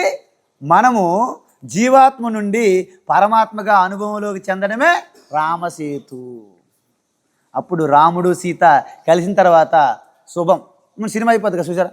శుభం వస్తే లాస్ట్కి సమాప్తం అనమాట. మీరు శుభం కార్డు పలకాలి మీరు. అంతేకాని జీవితాంతం పరుగులు తీస్తే ఎంతవరకు పరిగెడతారు చెప్పండి? కాలు ఓపుకున్నంతవరకు పరిగెడతారు, ఓపిక అయిపోతే మూల కూర్చుంటారు. అమ్మ నడవలేనండి, జాయింట్ పెయిన్, మోకాలు నొప్పులు, కింద కూర్చుంటే కష్టం, ఎందుకు కుర్చీ కావాలి, మరి మీరు కూర్చోలేరు కదా, ఎంతవరకు కూర్చుంటారు పాపం. కాబట్టి ఉన్నప్పుడు మోకాళ్ళు, కాళ్ళు, చేతులు బిగువుగా ఉన్నప్పుడు దీన్ని పూర్తి చేసుకోండి. ముసలితనంలో ఆనందంగా అనుభవపూర్వకమైనటువంటి ఆ పెద్దరికాన్ని అనుభవించండి. మీరు జీవితాంతా వ్యర్థం చేసేసి పెద్దరికంలో మీకేం తెలియకపోవడం వలన మీతో ఎవరు మాట్లాడడానికి కూడా టైం ఇవ్వరు. అయ్యో ఎవరు మాట్లాడట్లేదు, ఎవరు ఫోన్కి చేయట్లేదు, ఎవరు రావట్లేదు, పిల్లలు పిలిస్తే ఆడు చాలా బిజీ, పిల్లలు ఆడు చాలా బిజీ, ఆడు స్కూలు బిజీ, ఆటలు అన్నీ బిజీ కదా, ఎవరు మాట్లాడతారు మీతో? టైం ఇవ్వరు. కానీ ఇప్పుడు కనుక మీరు ఇవన్నీ తెలుసుకుంటే, రామకృష్ణ ఆ భగవద్గీత శ్లోకాలు గుర్తు చేసుకుంటే, ఆ కీర్తన చేసుకుంటే పెద్దరికంలో మీ చుట్టూ అందరు చేరుతారు. నాయనమ్మ ఏదని చెప్పు అంటారు. మీకేం రాదు, నువ్వు మూర్ఖత్వంతో జీవించావు జన్మంతా, ఈ జీవితం అంతా అజ్ఞానంతో బతికేసావు. నీ దగ్గరికి ఎవరు వస్తారు కథలు చెప్పమని? నీకేం రాదు కదా. కాబట్టి అనుభవం పొందండి. పెద్దరికంలో మిమ్మల్ని పూజించుకుంటారు. అంపసాయి మీద పడి ఉన్న భీష్ముడి దగ్గరికి వెళ్ళారు పాండవులందరూ. 18 రోజులు ఆ యొక్క బాణాల మీద నలిగిపోయిన రక్తం సిందించి పీనుగ్గా ఉన్నటువంటి ఆ వ్యక్తి ద్వారా అనుభవపూర్వకమైన జ్ఞానం కావాలి మాకు అని తాతగారి చుట్టూ పాండవులు వెళ్ళినట్టు అంపసాయి మీద ఉన్నటువంటి భీష్ముడి చుట్టే ఎన్నో నేర్చుకొని వెళ్తే, మీరు ఒక మూలుంటే మీ చుట్టూ మీ కుటుంబ సభ్యులందరూ రారా? కానీ మీరు ఎలాగున్నారు? మీరు ముత్యం మీరు ఆల్చెప్ప కాదు, మీరు మనీ డైమండ్లు అంటే నేను ముత్యాలను కానీ నేను ముత్యమును కాదు అంటారు. మీరు అంటే అమాయంతో కూడిన ముత్యాలు, మీరు మనీ కాదు. మీరు అజ్ఞానం వదిలిస్తే మీరు కోహినూర్ డైమండ్లుగా మారాలి. కాబట్టి మీరు ఒకటి గుర్తుపెట్టుకోండి. ఇప్పుడు లాస్ట్ పాయింట్ మనకు ఒకటి నిజమైపోయింది, ఖచ్చితంగా తెలిసిపోయింది. నాకు ప్రవచనకారులు చెప్పినా, యూట్యూబ్ అయినా, రామాయణ మహాభారతం గీత అయినా అల్టిమేట్ సత్యం ఒకటే, పరమాత్మ రూపము లేదు. గట్టి చెప్పండి. కానీ అన్ని రూపాలన్నీ కూడా పరమాత్మవే. పరమాత్మకు పేరు లేదు. గట్టి చెప్పండి. మరి నామాలు పేర్లన్నీ కూడా ఆ పరమాత్మకే చెందుతాయి. అర్థమవుతుందా? అది సర్వవ్యాపి. చెప్పండి. ఆకాశము ఎలాగైతే వెలుగు, ఆకాశం ఎలాగైతే వ్యాపించి ఉన్నదో ఆ విధంగా పరమాత్మ కూడా వ్యాపించి ఉంటారు. బంగారం నుండే ఈ యొక్క ప్రపంచమంతా ఆభరణాలు ఎలా వచ్చాయో గట్టి చెప్పండి. ఆ పరమాత్మ నుండే ఈ ప్రపంచం వచ్చింది.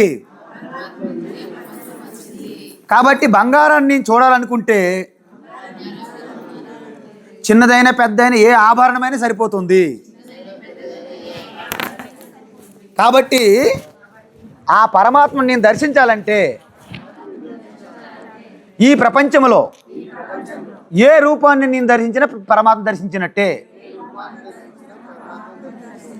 అందుకే మనకి విగ్రహాలు అనేక నామరూపాలు మనం పూజిస్తాం.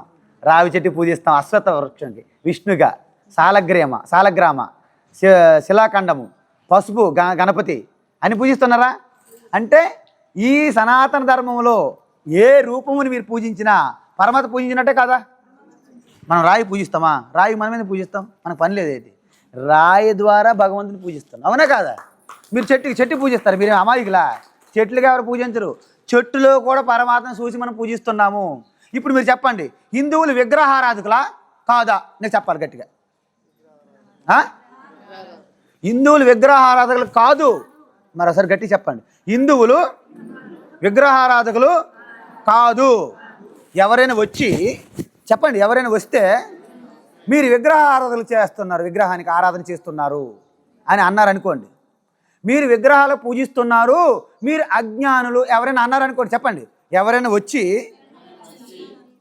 మమ్మల్ని విగ్రహాన్ని పూజిస్తున్నాము కాబట్టి మూర్ఖులము అజ్ఞానులము అని ఎవరైనా అంటే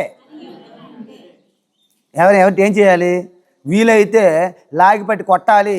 లేకపోతే మేము విగ్రహాలు పూజించడం లేదు, ఈ విగ్రహాల ద్వారా నిగ్రహంతో దానికి ఆధారంగా ఉన్నటువంటి పరమాత్మను పూజిస్తున్నాము.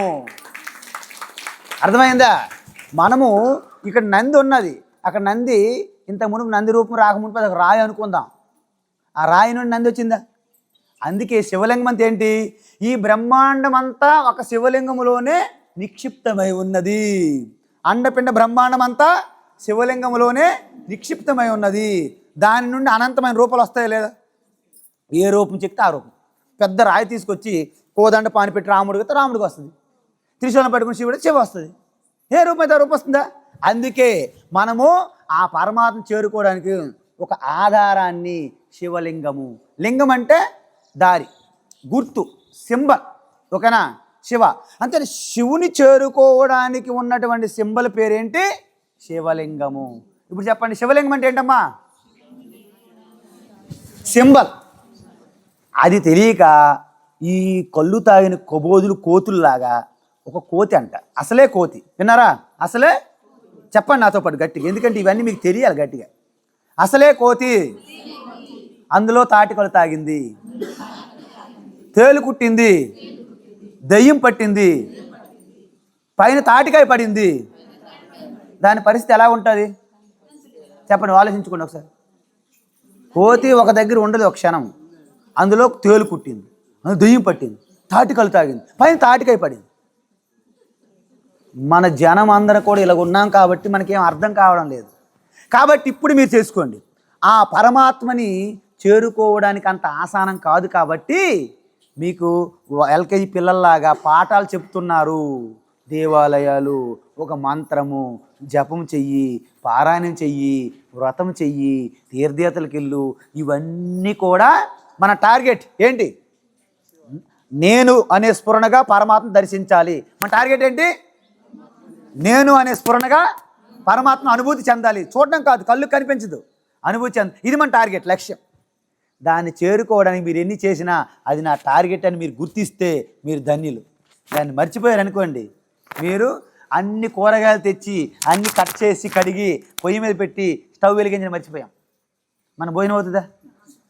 అలాంటి పరిస్థితి వస్తుంది. కాబట్టి ఈ తత్వం మీరు అయ్యున్నారు పరమాత్మ, కానీ పరమాత్మ పైన కొంచెం బురద మురికి అంటి ఉన్నది. ఆ మురికి తుడుచుకోవడానికే మన తపస్సు, మన సాధన.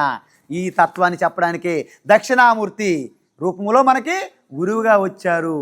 ఈరోజు అద్భుతమైన దక్షిణామూర్తి పుట్టారు. ఈరోజు వ్యాస మహర్షిగా. ఎవరు పుట్టారు? వ్యాస మహర్షిగా. ఆ దక్షిణామూర్తి వ్యాస మహర్షిగా పుట్టారు. ఆయన మనకేం చేశాడు? ఆయన వల్ల మనకేం మేలండి? ఎందుకు ఈరోజు పుట్టడం అంటే, ఆయన ఆ ఈశ్వరుని నుండి వచ్చినటువంటి జ్ఞానం వేదం. ఆ వేద జ్ఞానం అనేది విభజించారు.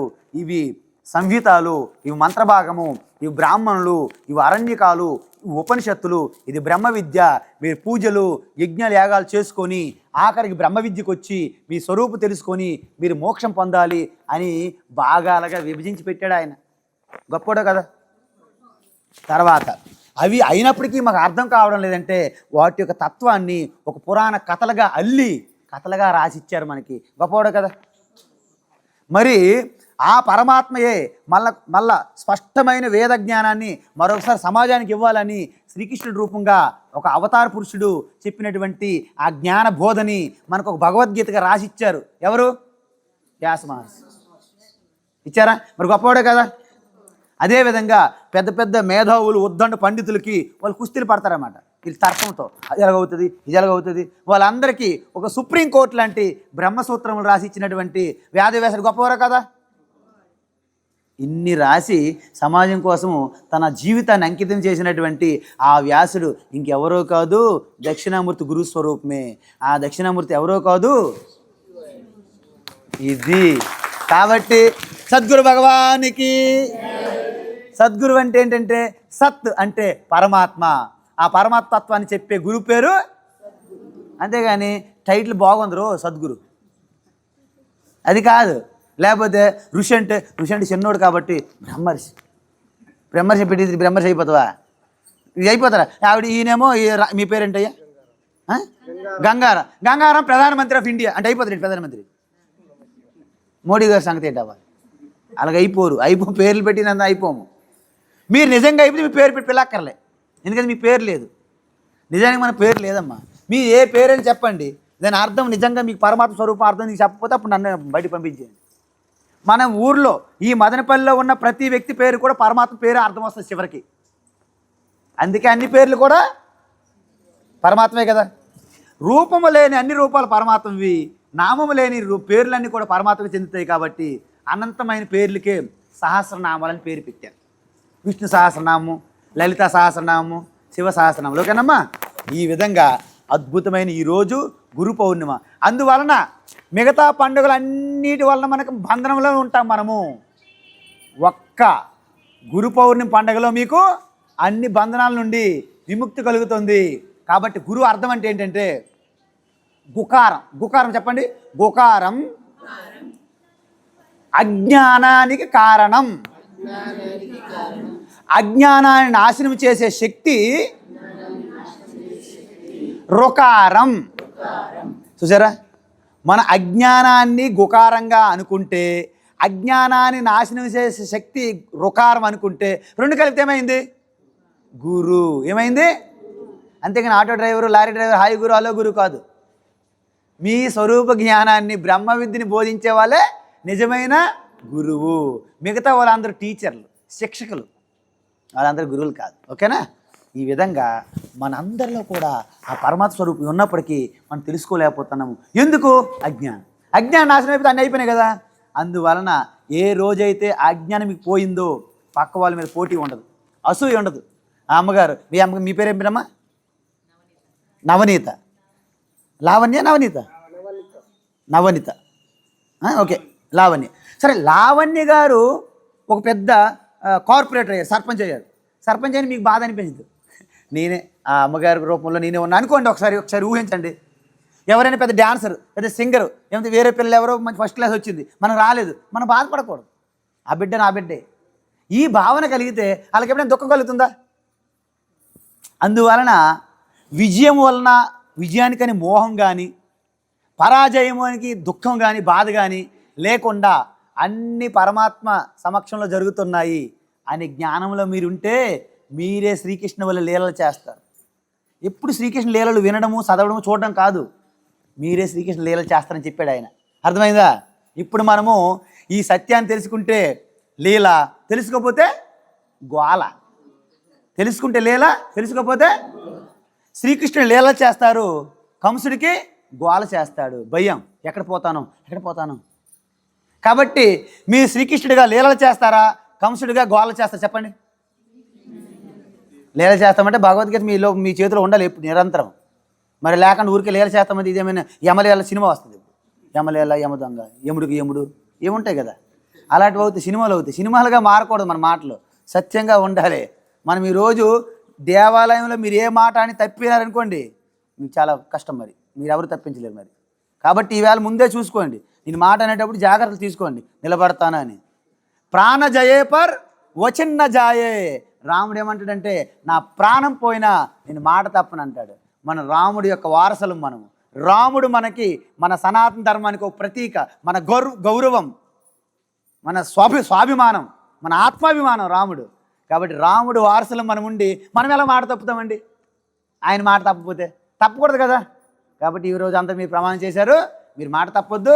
మీ ద్వారా ఈ గ్రామం మదనపల్లి అంటే సాక్షాత్ మదనమోహన్ అంటే శ్రీకృష్ణుని విరాజిల్లే గ్రామం అవ్వాలి. ఇది మదనమోహన్ అంటే సాక్షాత్ శ్రీకృష్ణ పరమాత్మ విరాజిల్లే గ్రామంగా మారాలంటే మీరు కృష్ణ విగ్రహాలు కట్టక్కర్లే, భగవద్గీత పట్టుకుంటే చాలు, శ్రీకృష్ణుని పట్టుకున్నట్టే. గీతా జ్ఞానమే మీ స్వరూప జ్ఞానము. కాబట్టి ఆఖరిలో నేను ఈ యొక్క గురు పౌర్ణమి అంటే అలాంటి వ్యాస మహర్షి గురువులకే గురువు. అందుకే ఏమంటారంటే ఎవరు ఎంతమంది మహాత్ములు ఎంతమంది గురువులు వచ్చినా వీళ్ళు చెప్పే జ్ఞానం అంతా కూడా వ్యాస ఉచ్చిష్టము. చెప్పండి గట్టిగా. ఉచ్చిష్టం అంటే ఏంటి తెలుసా? ఎంగిలి అని అర్థం. ఏంటమ్మా? అంటే ఎంగిలని కాదు, అంటే నేను చెప్పిన ఈ జ్ఞానం అంతా కూడా వ్యాసుడు ఆల్రెడీ చెప్పారు. చూసారా? వ్యాస మహర్షి ఆల్రెడీ చెప్పారు. ఆయన చెప్పింది నేను చెప్తున్నా కాబట్టి, ఆయన జ్ఞానమే నేను చెప్తున్నా కాబట్టి, వ్యాసుడు సర్వజ్ఞుడు కాబట్టి, అలాంటి గురువులకే గురువు కాబట్టి ఆయన పుట్టినరోజు గురు పౌర్ణమిగా మనము సెలబ్రేట్ చేసుకుంటున్నాము. కాబట్టి వ్యాస మహర్షి ఎవరో కాదు, శ్రీకృష్ణ పరమాత్మ రూపమే వ్యాస మహర్షి. వ్యాస మహర్షి ఎవరో కాదు, దక్షిణామూర్తి స్వరూపమే వ్యాస మహర్షి. కాబట్టి వ్యాసాయ విష్ణు రూపాయ వ్యాస రూపాయ విష్ణవే నమో వై నిధయే వాసిష్ఠాయ నమో నమః. అంటే ఆ బ్రహ్మస్వరూపాయ వశిష్ఠుడు. అందుకే మన గురు పరంపర ఎలా వచ్చింది? శుద్ధ చైతన్య పరమాత్మ నారాయణ స్వరూపము. చతుర్భుజాలు కాదండి. మళ్ళీ నారాయణ అంటే ఇదో భయం. ఈ 4 భుజాలకు వెళ్ళిపోతారు మనవాళ్ళు. శంకు చక్రాలు కదా పద్మ పట్టుకుని వచ్చేస్తారు మా దగ్గరికి. ಇಲ್ಲಿ పౌండ్రకు వాసుదేవుడిలాగా. అలా కాదు. నారాయణ అంటే మీ యొక్క ఎరుకగా ఉన్నటువంటి నేనుగా, శుద్ధమైన నేనుగా ఏదైతే ఉందో దాని పేరే నారాయణ. అక్కడి నుండి ప్రకటమైన సృష్టి, అక్కడి నుండి గురువులు వచ్చారు. ఎలా?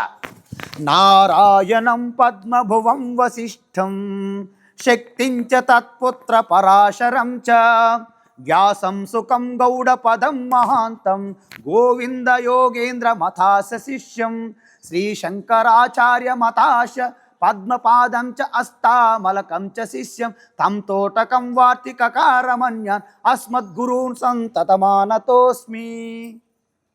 అంటే నారాయణ సమారంభం సదాశివ సమారంభం శంకరాచార్య మధ్యమాం అస్మదాచార్య పర్యంతాం వందే గురు పరంపర. ఇంత పెద్ద చదివాను కదా స్వామీజీ, మాకు గుర్తుండట్లేదు.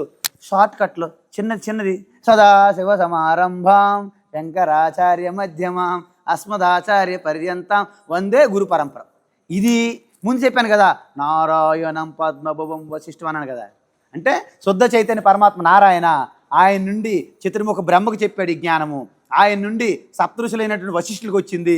ఆయన పుత్రుడు శక్తి, ఆయన పుత్రుడు పరాశరుడు, పరాశర పుత్రుడు వ్యాసుడు, వ్యాసుడు పుత్రుడు సుఖమహర్షి, సుఖమహర్షి నుండి కాలక్రమేణా గౌడుపాదాచార్యకి వచ్చింది. గౌడుపాదుల నుండి గోవిందపాదులకు వచ్చింది. గోవిందపాదుల నుండి శంకరాచార్యకి వచ్చింది. శంకరాచార్య నుండి అస్తామలకుడు, పద్మపాద, తోటకాచార్య, సురేశ్వరాచార్య, అలాగ గురు శిష్య పరంపర ద్వారా నారాయణ నుండి వచ్చినటువంటి జ్ఞానము ఇప్పుడు ఇక్కడ నుండి మీకు వచ్చింది. మీరేమనుకుంటారు? నారాయణ వచ్చి చెప్పి బాగుంది స్వామీజీ, స్వామీజీ మాకు అర్థం కావాలి. ఎందుకు? మాకు డైరెక్ట్ నారాయణ చెప్పి బాగుంది, మీరు చెప్తే అర్థం కావాలి. ఆ నారాయణ జ్ఞానమే ఎక్కడి నుండి వచ్చింది. అవునా? కాబట్టి మీరు అందరూ ధన్యులు. ఎంత ధన్యులు అంటే ఈరోజు ఈ గురు పౌర్ణమి వేడుకలు నేను నిజంగా చెప్పడానికి ఏం లేదు. నేను ఇప్పుడు చెప్పిన విషయాలు మీకేమైనా తెలియని ఉన్నాయా? మీరు చెప్పండి ఒకసారి. ఏమి కొత్త చెప్పలే, మీకు అన్నీ తెలుసు. తెలిసిన విషయాలే మీకు చెప్పి. ఎందుకు? మీరు స్వయాన ఆత్మస్వరూపులు, స్వయాన ఈశ్వర స్వరూపులు. ఏం చెప్తాను నేను? ఒక కొండ అన్నదంట, నేను పనికిరాని కొండ, పాత కొండ, నాకు మూల పెట్టేశారు, ముసలైన మూసుకొని పెట్టేశారు, నా దౌర్భాగ్యం ఇంతేని, నా సంసారం ఇంతేని కొండ బాధపడుతుందంట. ఇంకొక అతను వచ్చి, అమ్మా నువ్వు కొండవు కాదు, ఈ భూమండలం అంత ఉందా ఏంటి? భూమి అంటే మట్టేనా? ఆ మట్టి, నువ్వు కూడా మట్టి అయి ఉన్నావు, కాబట్టి భూమి స్వరూపం నువ్వు అయి ఉన్నావు, నువ్వెందుకు బాధపడుతున్నావు అన్నాడు. ఊరుకోండి అలాగే అంట, నీకు పని పాటలేదు, నీకేమైనా పెళ్ళా, నీకేమైనా పిల్లలా, నువ్వు సన్యాసి. ఈ టైప్ అంటుంది ఆవిడ కొండ. అప్పుడు లేదమ్మా, నిజానికి నువ్వు కొండవు కాదు, నువ్వు మట్టివు. కొండ ఒప్పుకోవట్లేదు. అయితే సరే ఒప్పుకోదు కదమ్మా మట్టి అంటే. సరే నేను మట్టినే, కానీ నాకు తెలియడం లేదు ఎలాగా. సరే ఒక పని చెయ్యి, కాశీ వెళ్ళి 9 రోజులు పడుకొని రా. కొండ మెల్లగా దొర్లుకొని అలాగ కాశీ వెళ్ళింది. 9 రోజులు పడుకుంది. పడుకొని తర్వాత నువ్వెవరు కొండని అంటుంది. మళ్ళీ ఏం చేస్తాం? ఇలా కాదు, అరుణాచలం వెళ్ళి గిరి ప్రదక్షిణ చెయ్యి. అప్పుడు మట్టిగా నీకు అనుభూతి తెలుస్తుంది. గిరి ప్రదక్షిణ చేసి వచ్చింది హైదరాబాద్, ఇక్కడ మా మదనపల్లి వచ్చింది కొండ, మళ్ళీ పాత కొండ, మళ్ళీ మూలపడి ఉన్న కొండ, పనికిరాని కొండ. నువ్వు మట్టి ఇవ్వమంటే అర్థం కాదు. ఇప్పుడు కొండకి మట్టికి ఎంత దూరం అని చెప్పండి? ఎన్ని కిలోమీటర్లు ఉంటుంది కొండకి మట్టికి? ఎన్ని కిలోమీటర్లు ఉంటుందమ్మా? కొండకి మట్టికి ఎన్ని కిలోమీటర్లు ఉంటుంది దూరము?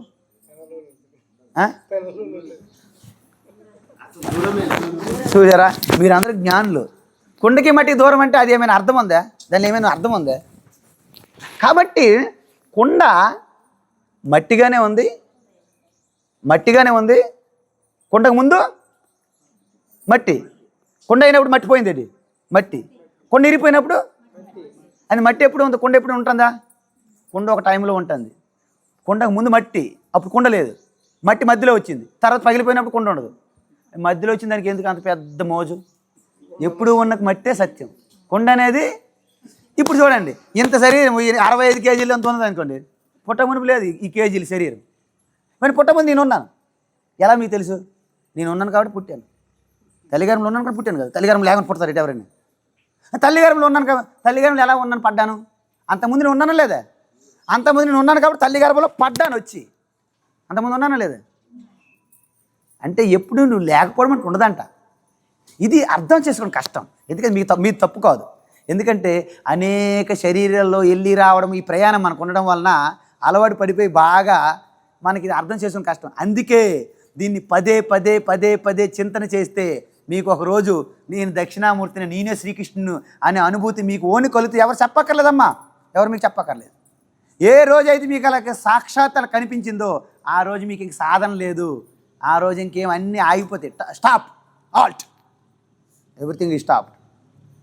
కాబట్టి ఇలాంటి అద్భుతమైనటువంటి ఇది తెలుసుకోవడమే అన్నిటికంటే మీ జీవితంలో, మీ మానవ జీవితంలో ఇంతకంటే గొప్పది ఏమీ లేదు.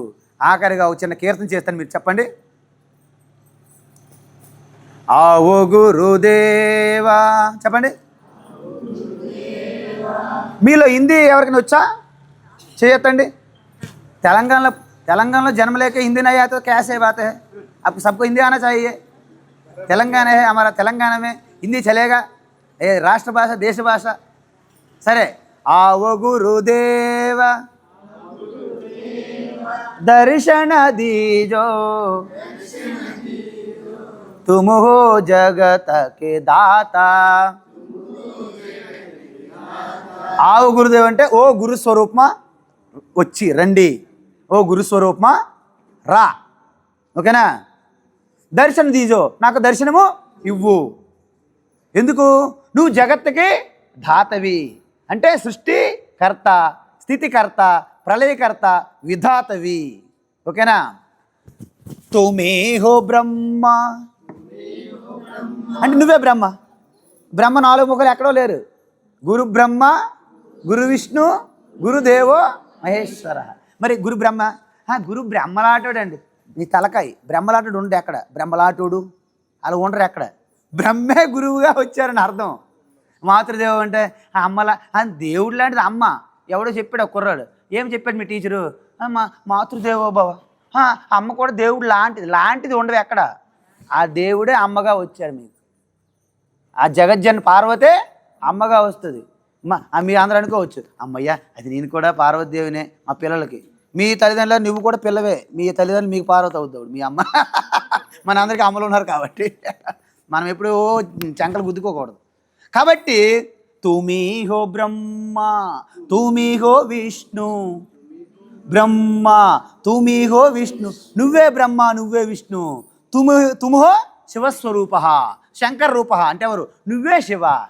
అంటే గురువులో ఏ రోజైతే సాక్షాత్తు దేవుడిగా ఎవరైతే దర్శించగలుగుతారో ఎటువంటి హెచ్చు తగ్గులు లేకుండా, ఆ రోజు ఆ దేవుడు గురువుగా మీకు జ్ఞానబోధ చేస్తే మీకు ఖచ్చితంగా అర్థమైపోదు. మరి అర్థం కాకపోవడం ఉండదు. అది నాకు అర్థం కావడం లేదు. అది మీ గురువుని నువ్వు స్వీకరించలేదు, ఏదో పైకి డాంబికం, గురువు కాలం పడిపోయి గురువు మొక్కేసి ఇవన్నీ ఊరికే చేస్తున్నావు. కానీ నిజమైన గురువు నువ్వు, దేవుడిగా నువ్వు అంగీకరించలేకపోతున్నావు. అవునా కదా చెప్పండి? మనం ఎంత చెప్పినా, ఇవాళ మీ అందరిలో కూడా చెప్తున్నాను, మీరు ఎంత చెప్పుకోండి రోజాల్లో, మీరు బయటికి వెళ్ళిన తర్వాత దేవుడిలో గురువుగా ఎవరైనా చూడగలరండి మీరు? తేడా వస్తుంది, మతలబు అక్కడ ఉంటుంది. దేవుడు దేవుడే, గురువు గురువే. శ్లోకం చెప్తాం, గురు బ్రహ్మ గురు విష్ణు గురుదేవ్, ఎవడు చెప్పాడు పెద్ద ఆయన, అయ్యగారు చెప్పారు, చెప్పేస్తాం. చెప్పడం వేరు, అనుభవించాలని వేరు. ఏ రోజైతే మీరు గురువుకి ఈశ్వరుడికి తేడా చూడరు, గురువుకి ఈశ్వరుడి తేడా చూడరు, ఈశ్వరుడికి తల్లిదండ్రులకి తేడా చూడరు, ఈశ్వరుడికి సకల రూపాలకి తేడా చూడరు, ఆ రోజు మీకు ఆత్మదర్శనం ఈశ్వర దర్శనం అయినట్టు. రమణ మహర్షి అదే చెప్పాడు. రమణ మహర్షి పేరు విన్నారా? దృశ్యవారితం చిత్వమాత్మనః ఈశ దర్శనం స్వాత్మరూపతః. ఈ యొక్క నామరూపాలన్నింటిలో కూడా ఈశ్వరుడిని దర్శిస్తూ దర్శిస్తూ నీ రూపంలోని స్వరూపంలోనే ఈశ్వర దర్శనం కలుగుతుంది. కాబట్టి మీ అందరు కూడా ఆత్మదర్శనం కలగండి. ఆత్మీయ పరమాత్మ, పరమాత్మ దర్శనమే మానవ జన్మ యొక్క అంతిమ లక్ష్యం. అది మీరు డెడ్లైన్ పెట్టుకోండి, గోలు. మీరు ఏదైనా చేయండి, గోల్ మర్చిపోవద్దు. మనం ఇల్లు కడతాం, టెంపుల్ కడతామని ప్లాన్ వేసుకున్నాం, పునాది లేకపోతే మర్చిపోతారేంటి? గుడి అయిపోయింది ఏంటి? అవ్వదు. టెంపుల్ మనకి టార్గెట్. కాబట్టి దీన్ని టార్గెట్గా పెట్టుకోండి. ఈరోజు గురు పౌర్ణమి యొక్క అద్భుతం. తుమి హో బ్రహ్మ తుమి హో విష్ణు, ఓయో బ్రహ్మ తుమి హో విష్ణు, తుమ్ హో శంకర రూప, శంకర రూప, సృష్టి స్థితి లయ స్వరూప తుమ్ హో, స్థితి లయ స్వరూప తుమ్ హో అనాది రూప. నువ్వే సృష్టికి కారణము, నువ్వే స్థితికి కారణము, నువ్వే ప్రళయానికి కారణం. ఆ ముగ్గురిని మనకి అందుబాటులో, మనకు కొంచెం ఈజీగా ఉంటుంది, సులభంగా. బ్రహ్మ విష్ణు ఈశ్వరుడు మనం విడ తీసుకున్నాం. వాస్తవానికి ఆ పరమాత్మే సృష్టికర్తకి అది బ్రహ్మ అంటారు, ఆ పరమాత్మే స్థితికర్త అయితే విష్ణు అంటారు, ఆ పరమాత్మే లయకర్తకి శివ అంటారు. మరి ఇప్పుడు గురువులు కొంతమంది శివ వేరు విష్ణు వేరు అనే వాళ్ళకి, అలాంటి వాళ్ళు గురువులకి ఏమనాలి మనము? వాళ్ళని ఏమనాలి మనము? ఏమనాలి చెప్పండి, మీరే చెప్పండి. ఏమనాలమ్మా? తలమాసిన గురువులు, అరాకొరా గురువులు, అజ్ఞాన మూర్ఖత్వ గురువులు, గురువుల పేరుతో సమాజాన్ని భ్రష్టు పట్టిస్తున్నారు అనాలా వద్దా? మరి సత్యం చెప్పాలి కదా. అంటే సత్యం చెప్తే నీకేమైనా కొంచెము లావాదేవీలు తక్కువ అయిపోతాయని భయమా? లేకపోతే పేరు ప్రఖ్యాలు తగ్గుతాయని భయమా? లేకపోతే పాపులారిటీ తగ్గిపోతుంది భయమా? ఏంటి, దేనికి భయం? గురువు దేనికి భయం? కాబట్టి ఈ విషయం మీరు తెలుసుకోండి. కాబట్టి ఈ విధంగా అజ్ఞాననాశక, చెప్పండి, అజ్ఞాననాశక శరణ సంరక్షక ఆత్మజ్ఞాన ప్రకాశ.